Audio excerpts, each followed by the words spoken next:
Hello, I'm Father Joe Roesch of the Marian Fathers of the Immaculate Conception.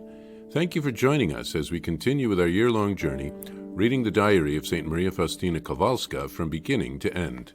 Today we take up from where we left off, beginning with diary entry number 1489, part 2, from My Beloved Child. Jesus. My beloved child, delight of my heart, your words are dearer and more pleasing to me than the angelic chorus. All the treasures of my heart are open to you. Take from this heart all that you need for yourself and for the whole world. For the sake of your love, I withhold the just chastisements which mankind has deserved. A single act of pure love pleases me more than 1,000 imperfect prayers. One of your sighs of love atones for many offenses with which the godless overwhelm me. The smallest act of virtue has unlimited value in my eyes because of your great love for me. In a soul that lives on my love alone, I reign as in heaven. I watch over it day and night. In it I find my happiness. My ear is attentive to each request of its heart. Often I anticipate its requests. O child, especially beloved by me, apple of my eye, rest a moment near my heart, and taste of the love in which you will delight for all eternity. But child, you are not yet in your homeland. So go, fortified by my grace, and fight for my kingdom in human souls. Fight as a king's child would, and remember that the days of your exile will pass quickly, and with them the possibility of earning merit for heaven. I expect from you, my child, a great number of souls who will glorify my mercy for all eternity. My child, that you may answer my call worthily, receive me daily in Holy Communion. It will give you strength. Jesus, do not leave me alone in suffering. You know, Lord, how weak I am. I am an abyss of wretchedness. I am nothingness itself. So what will be so strange if you leave me alone and I fall? I am an infant, Lord, so I cannot get along by myself.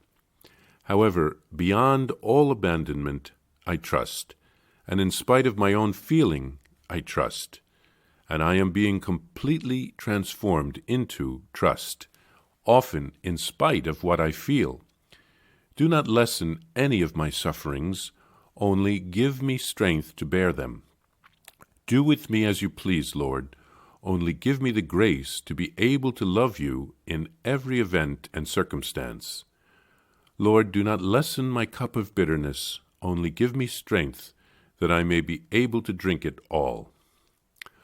O Lord, sometimes you lift me up to the brightness of visions, and then again you plunge me into the darkness of night and the abyss of my nothingness, and my soul feels as if it were alone in the wilderness.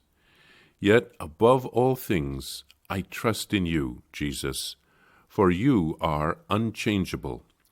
My moods change, but you are always the same, full of mercy. Jesus, source of life, sanctify me. O my strength, fortify me. My commander, fight for me. Only light of my soul, enlighten me. My master, guide me. I entrust myself to you as a little child does to its mother's love.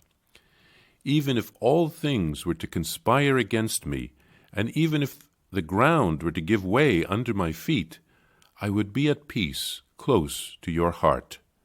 You are always a most tender mother to me, and you surpass all mothers.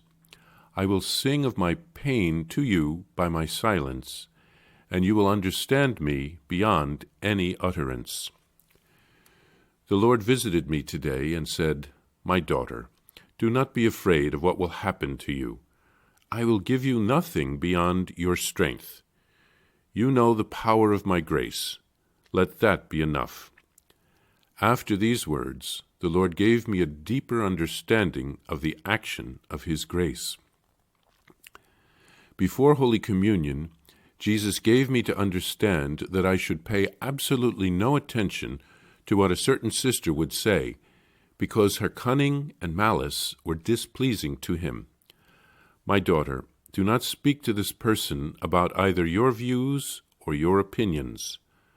I begged the Lord's pardon for what in that soul was displeasing to Him, and I begged Him to strengthen me with His grace when she would come to talk with me again.